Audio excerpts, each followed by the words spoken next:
हाल students, देखिए आपको उत्तल लेंस द्वारा प्रतिबिंब बनना बताया गया था और अवतल लेंस में प्रतिबिंब कैसे बनते हैं सबकी स्थितियां बताई गई थी। ठीक है, इसमें जो अवतल लेंस में प्रतिबिंब केवल एक ही कंडीशन होती है, अवतल लेंस में कई कंडीशंस होती हैं। ठीक है, तो इससे संबंधित कुछ सवाल होते हैं जो आपको बताए गए हैं, एक ही दो बताए गए हैं, लेकिन इससे कैसे सवाल लगाते हैं तो आपको लेंस सूत्र मालूम होना चाहिए। लेंस सूत्र आपको बताया गया है 1/f बराबर 1/b -1/u, ये लेंस सूत्र है। और दर्पण सूत्र में क्या होता है, 1/f बराबर 1/b प्लस होता है वहाँ पर, बस इतना अंतर है। दर्पण में यहाँ प्लस होता है और लेंस में यहाँ माइनस में होता है। ये पूछा भी जाता है एक नंबर का कि दर्पण सूत्र लिखिए या लेंस सूत्र लिखिए। ठीक है, f क्या है फोकस दूरी, b क्या है प्रतिबिंब की दूरी, u क्या है वस्तु की दूरी। इसमें जो चीज़ निकालनी होती है, जैसे प्रतिबिंब की दूरी निकालनी तो इसको पक्षांतर करेंगे, इसको इधर ले आएंगे, उसकी जगह पर ये ले आएंगे और ये माइनस बदल जाएगा, प्लस में हो जाएगा। बाकी फोकस दूरी पूछ रहा है तो डायरेक्ट आप लगा देंगे। तो इसके बाद जो है सीधे देखो भाई, देखो कहीं उत्तल लेंस, मान लीजिए एक है उत्तल लेंस की फोकस दूरी,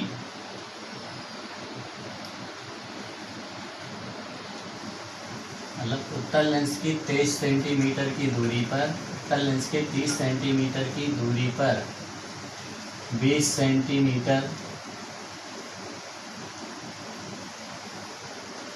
दूरी पर, उत्तल लेंस की 30 सेंटीमीटर पर दूरी पर स्थित वस्तु का प्रतिबिंब 20 सेंटीमीटर दूरी पर बनता है। मतलब एक वस्तु है 30 सेंटीमीटर, वस्तु 30 सेंटीमीटर की दूरी पर है और प्रतिबिंब कितने पे बनता है, 20 सेंटीमीटर की दूरी पर प्रतिबिंब बनता है। ठीक है, तो आपको क्या क्या दिया है, यहाँ पर u दिया है, वस्तु कितनी है 30 सेंटीमीटर पे, और b कितना दिया है प्रतिबिंब, b दिया हुआ है 20 सेंटीमीटर पर। अब एक चीज़ ध्यान रखना है कि इसमें किरण आरेख भी बनाने को आता है। तो उत्तल लेंस है, अब देखिए u का मान सदैव माइनस में होता है, ये आपको रखना ही रखना है।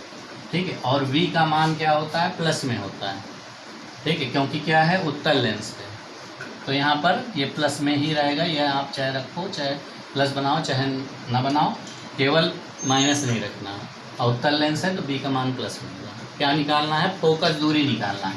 f बराबर निकालना है फोकस दूरी कितनी होगी। एक वस्तु उत्तल लेंस पर जो है 30 सेंटीमीटर की दूरी पर रखी है, उसका प्रतिबिंब 20 सेंटीमीटर दूरी पर बनता है, तो उसकी फोकस दूरी क्या होगी। तो आपको सब ये पहले आप साइड में लिख लेंगे क्या क्या दिया है, क्या पूछ रहा है। फिर 1/f बराबर 1/b -1/u, पूछ क्या रहा है फोकस दूरी, तो इसमें पक्षांतर नहीं करना है, डायरेक्ट लगाना है। 1/b, b कितना दिया है 20 दिया हुआ है, 30 रख दीजिए। फिर माइनस u कितना दिया है 30 -30 रख दीजिए। फिर यहाँ पर आप एलसीएम ले लीजिए, मान लीजिए 60 हुआ। ठीक है, अब ये 20 × 60 होता है, 3 बार जाएगा, 30 दूनी 60, ये माइनस और ये माइनस क्या हो जाएगा, प्लस हो जाएगा, और 30 दूनी कितना हो गया 60, तो ये हो गया 5/60। तो 1/f बराबर 5/60 है, तो f बराबर क्या हो जाएगा, उल्टा हो जाएगा 60/5। ठीक है, अब फिर 5 का इस पे भाग देंगे तो 12×5 = 60, तो f बराबर क्या आ गया 12 सेंटीमीटर। और ये चीज़ आपको बताई गई है कि उत्तल लेंस की फोकस दूरी प्लस में होगी। उत्तल लेंस हो और चाहे अवतल हो, उत्तल दर्पण हो, उसकी फोकस दूरी सदैव प्लस में होती, चाहे दर्पण हो चाहे लेंस हो। ये मान किस में आया, प्लस में आया, तो ये क्लियर हो गया कि ये प्लस में आ रहा है, तो ये सही। ठीक है, तो ये आ गया 12 सेंटीमीटर। तो आप किरण आरेख कैसे बनाना है, तो आपको करना क्या है कि उत्तल लेंस लेंगे, उत्तल लेंस को आप बीच में मध्य बिंदु बनाएंगे जिसे प्रकाशिक केंद्र कहते हैं, और सीधी एक रेखा खींच देंगे जिसको मुख्य अक्ष कहते हैं। अब यहाँ से आप, क्योंकि बाईं ओर जो है मुख्य अक्ष के जो भी किरणें देखी जाती हैं, मतलब वस्तु रखी जाती है, वो बाईं ओर रखी जाती है। तो u वस्तु कितनी दूरी पर है 30 सेंटीमीटर पे, तो यहाँ से प्रकाशिक केंद्र से इधर की ओर, मान लीजिए यहाँ पर वस्तु है, तो इसको आपने 30 सेंटीमीटर पर, यहाँ तक की दूरी कितनी है 30 सेंटीमीटर पर आपने रख दिया। ठीक है, अब ये आपको मालूम है कि प्रतिबिंब कहाँ पर बनता है, तो एक किरण, दो ही किरणें होती हैं लेंस में। एक किरण तो आपके यहाँ से अपवर्तन के बाद किससे जाएगी, फोकस पे, लेंस के पीछे बनते हैं प्रतिबिंब उत्तल लेंस में। और दूसरी किरण कहाँ से जाएगी, प्रकाशिक केंद्र से, जहाँ पर काट देगी वहाँ पर उसका प्रतिबिंब बन जाएगा। प्रतिबिंब कितने पे बन रहा है, 20 सेंटीमीटर पर। वस्तु कितने पे रखी, 30 सेंटीमीटर। प्रतिबिंब किधर बना, लेंस के दूसरी ओर। और यहाँ से प्रतिबिंब की दूरी कितनी है, ये दोनों, ये हो गई 20 सेंटीमीटर। तो फोकस दूरी क्या होगी, तो आपको मालूम है कि उत्तल लेंस में फोकस उधर की ओर है, लेंस के पीछे है। तो ये क्या है, एफ है। तो यहाँ तक की फोकस दूरी कितनी आई है, 12 सेंटीमीटर। तो यहाँ पर, यहाँ से फोकस और प्रकाशिक केंद्र के बीच लिख देंगे 12 सेंटीमीटर। बस इस प्रकार ये किरण आरेख बना देते हैं। दो ही किरणें ली जाती हैं, एक अपवर्तन के बाद फोकस से जाती, दूसरी किरण सदैव प्रकाशिक केंद्र से होकर के जाती है। इस चीज़ को दिमाग में रखना है, ठीक है। तो ये जो है उत्तल लेंस से संबंधित एक सवाल है जो आपको फोकस दूरी निकालनी है, ठीक है। इसी तरह एक अवतल लेंस का सवाल आता है। अवतल लेंस में क्या करना है, जैसे एक सवाल है कि एक अवतल लेंस है, उसकी फोकस दूरी 30 सेंटीमीटर है। एक अवतल लेंस की फोकस दूरी 30 सेंटीमीटर और वस्तु 15 सेंटीमीटर की दूरी पर रखी है। वस्तु 15 सेंटीमीटर की दूरी पर रखी है। तो वस्तु का प्रतिबिंब कहाँ पर बनेगा, प्रतिबिंब कहाँ बनेगा, किरण आरेख बनाइए, किरण आरेख बनाइए। तो ये अवतल लेंस है। इस चीज़ को बस सवाल पढ़ते समय यही ध्यान रखना है कि कौन सा लेंस पूछा गया है। अवतल लेंस में सब के मान माइनस में होते हैं, उत्तल लेंस में केवल यू का मान जो है माइनस में होता है, बाकी सब प्लस में होते हैं, ठीक है।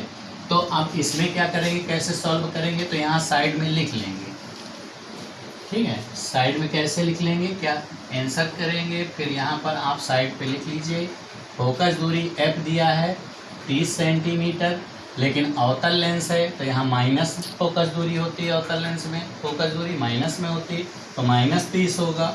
और वह कितने पे है, तो यू का तो मान सदैव माइनस में होता है, तो 15 सेंटीमीटर। फिर क्या पूछ रहा है, बी पूछ रहा है, तो बी बराबर आपको निकालना है। तो इसको आप लेंस सूत्र रखेंगे 1/f बराबर 1/b माइनस 1/u। तो इसने b पूछ रहा है तो पक्षांतर करेंगे, तो 1/b बराबर 1/f और ये माइनस वाला क्या हो जाएगा, प्लस में हो जाएगा, और 1/u।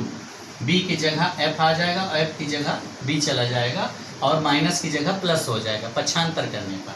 फिर यहाँ पर फोकस दूरी आप रखोगे। फोकस दूरी यहाँ देखिए साइड में कितना दिया, -30, ठीक है। फिर प्लस रख देंगे। फिर u का मान कितना दिया है, -15 यानी 15 है। फिर आप यहाँ पर एलसीएम लेंगे, इसको आप 30 कर लीजिए एलसीएम में, ठीक है, क्योंकि 30 है, इससे भी कट जाएगा, इससे भी कट जाएगा, तो -1 आया।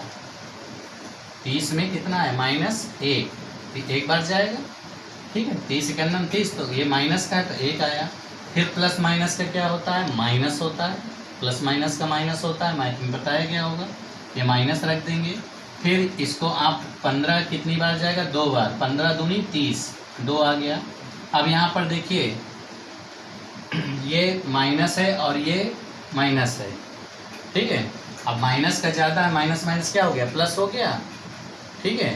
तो 3 हो गया, 3/, लेकिन माइनस का आएगा 3/-10, माइनस माइनस प्लस हो गया तो जुड़ गया, लेकिन माइनस का ज़्यादा है तो इसलिए यहाँ पर माइनस में आया, तो -3/10 तो 30 आया, ठीक है। फिर इसको आप क्या करोगे, 1/b बराबर -3/30 है, तो b बराबर हो जाएगा -30/3, ठीक है, क्योंकि माइनस में है 3, ठीक है। अब इसको आप काटोगे तो एक कट जाएगा, 3×30, तो b बराबर क्या आ जाएगा, -10 सेंटीमीटर। तो अवतल लेंस है, और अवतल लेंस में प्रतिबिंब ये जो है बनेगा क्या, ये देखिए यहाँ पर b बराबर आया -10 सेंटीमीटर। अवतल लेंस है, अवतल लेंस में सब के मान क्या होते हैं, माइनस में होते हैं, क्योंकि ये सब क्या होते हैं, बाईं ओर। किरण आरेख बनाना है तो क्या करेंगे, अवतल लेंस लेंगे। अवतल लेंस को सदैव किस प्रकार बनाते हैं, इस प्रकार बनाते हैं, ठीक है। अवतल लेंस लेने के बाद ये आपका ये है, वस्तु कितनी दूरी पर है, 30 सेंटीमीटर पे, मतलब यहाँ से यहाँ तक यहाँ वस्तु रखी हुई है 30 सेंटीमीटर पे, ठीक है। और पूछ रहा है फोकस दूरी कितनी है, 30 सेंटीमीटर। वस्तु जो है 15 सेंटीमीटर पर वस्तु रखी, फोकस दूरी है ये f। फोकस दूरी कितनी है, 30 सेंटीमीटर पर, और वस्तु कहाँ पर रखी है, वस्तु रखी है 15 सेंटीमीटर की दूरी पर। तो यहाँ पर ये f है और वस्तु को रख दीजिए बीच में, यहाँ ये 30 है, 30 का आधा दोनों से बीचों बीच रख दीजिए 15 सेंटीमीटर पे। ये वस्तु रखी है 15 सेंटीमीटर पे, ये यहाँ से इसकी दूरी है 15 सेंटीमीटर, ठीक है। अब यहाँ से इसका आप प्रतिबिंब बनाओगे तो एक किरण तो आपके ये फोकस से आती हुई, अवतल लेंस है ना, तो इसमें आती हुई प्रतीत होती है, यानी ये सीधे निकल जाती है इस तरह, यहाँ से डैश डैश डैश एफ से जाएगी, और दूसरी किरण जो है प्रकाशी केंद्र से जाएगी, जहाँ पर काटेगा वहाँ पर इसका प्रतिबिंब बन जाएगा। अब प्रतिबिंब की दूरी कितनी आई है, 10 सेंटीमीटर। तो ये प्रकाशी केंद्र और प्रतिबिंब के बीच की दूरी कितनी हो गई, 10 सेंटीमीटर। देखिए 15 था, 15 से ये आधा हो गया, यहाँ तक की दूरी कितनी थी, 15, और यहाँ तक ये बीच में आ गया, मतलब थोड़ा सा कम है, तो यानी कि कितने पे, 10 सेंटीमीटर पे। तो इसका मान माइनस में क्यों आया है, क्योंकि ये इधर की ओर प्रतिबिंब बन रहा है, किधर, बाईं ओर। तो सब के मान देखिए माइनस में है, बी भी माइनस में आया है, यू आपका माइनस में था ही, और एफ भी आपका माइनस में था, ठीक है। तो इसलिए इसमें सब के मान, तो किरण आरेख एक ही बनेगा, आप उतनी दूरी पर रख देंगे, और इस प्रकार इन सवालों को लगाया जाता है। फिर इसके बाद आता है प्रकाश की चाल और अपरिवर्तनांक में संबंध। तो एक चीज़ ध्यान रखिए, क्योंकि अपरिवर्तनांक आपको मालूम है, अपरिवर्तनांक किसे कहते हैं, आपतन कोण की ज्या तथा अपवर्तन कोण की ज्या का अनुपात एक नीतांक होता है, उस अनुपात को जो नीतांक है उसी को हम अपरिवर्तनांक कहते हैं। n बराबर sine I upon sine R, ये क्या है, अपरिवर्तनांक का सूत्र है। साइन आई का मतलब आपतन कोण की ज्या, साइन आर का मतलब अपवर्तन कोण की ज्या का अनुपात क्या कहलाता है, अपरिवर्तनांक कहलाता है। अपवर्तनांक, अब बैगनी रंग का अपरिवर्तनांक सबसे अधिक होता है, ठीक है, और लाल रंग का अपरिवर्तनांक सबसे कम होता है। अपरिवर्तनांक किस रंग का अधिक होता है, बैगनी रंग का, क्योंकि किसी भी रंग के लिए होता है ये अपरिवर्तनांक, रंगों के लिए ही लिखा जाता है विशेष रूप से, कि जो रंग होता है कलर के आधार पर अपरिवर्तनांक निकाला जाता है। तो अपरिवर्तनांक बैगनी रंग का अधिक होता है, लाल रंग का कम होता है। विबग्योर होते हैं 7 रंग, ठीक है, उसमें बैगनी, फिर उसके बाद लास्ट में रेड आता है। तो अपरिवर्तनांक कम किसका है, लाल का, और अधिक किसका है, बैगनी का। फिर ये तो अपरिवर्तनांक हो गया। फिर अपरिवर्तनांक व प्रकाश की चाल में संबंध आता है, प्रकाश की चाल में संबंध। अब देखिए जो भी है एक माध्यम से दूसरे माध्यम में जाता है, तो एक चीज़ ध्यान रखा जाता है कि जैसे वायु को आप एयर लिखते हो, एयर का ए लिखेंगे, वायु के सापेक्ष कांच के लिए क्या लिखेंगे, ग्लास, यानी जी, ANG।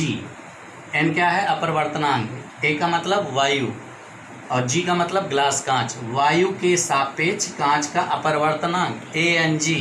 फिर इसके बाद ANW, तो वायु के सापेक्ष जल का अपरिवर्तनांक। फिर WNG, जल के सापेक्ष कांच का अपरिवर्तनांक। फिर GNW, कांच के सापेक्ष, W का मतलब होता है वाटर, जल, ठीक है। तो ये एक दूसरे के माध्यम के सापेक्ष अपरिवर्तनांक है। तो प्रकाश की चालें जो होती हैं किसी एक माध्यम के सापेक्ष दूसरे माध्यम का अपरिवर्तनांक उनकी प्रकाश की चालों के अनुपात के बराबर होता है। जैसे मान लीजिए ANG बराबर आपने लिखा, तो यहाँ पर आ जाएगा पहले क्या है, वायु, तो वायु की प्रकाश की चाल, वायु में प्रकाश की चाल, ये ऊपर लिखेंगे जो पहले होगा, A लिखा हुआ है, बाद में क्या लिखा है, सापेक्ष कांच का, तो नीचे क्या लिखोगे, ग्लास, यानी कांच में प्रकाश की चाल। तो ये आपका क्या आ गया, संबंध, एक माध्यम के सापेक्ष दूसरे माध्यम का अपरिवर्तनांक उनके प्रकाश की चालों के अनुपात के बराबर होता है। अब यहाँ पर क्या करेंगे, जैसे मान लीजिए सवाल दिया हुआ है कि वायु का अपरिवर्तनांक दिया है, क्योंकि निर्वात में होता तो 3 × 10⁸ मीटर पर सेकेंड, और जो है कांच का अपरिवर्तनांक जैसे मान लीजिए दिया है 2 × 10⁸ मीटर पर सेकेंड। ये चालें दी हुई हैं, 2 चालें दी हुई हैं वायु और कांच की। तो आपको क्या बताना, वायु के सापेक्ष कांच का अपरिवर्तनांक। तो Ang बराबर, अब ए क्या है, वायु में प्रकाश की चाल, तो वायु में प्रकाश की चाल कितना, 3 × 10⁸। फिर इसके बाद कांच में प्रकाश की चाल कितनी है, 2 × 10⁸। 10⁸ 10⁸ कट गया, बचा क्या, 3/2। 3/2 को आप क्या लिख सकते हो, 1.5। भाई दशमलव एक बार जाएगा, 2 × 9 2, फिर दशमलव लगाएंगे, 0 बढ़ाएंगे, 2 × 5 10, 1.5 आया।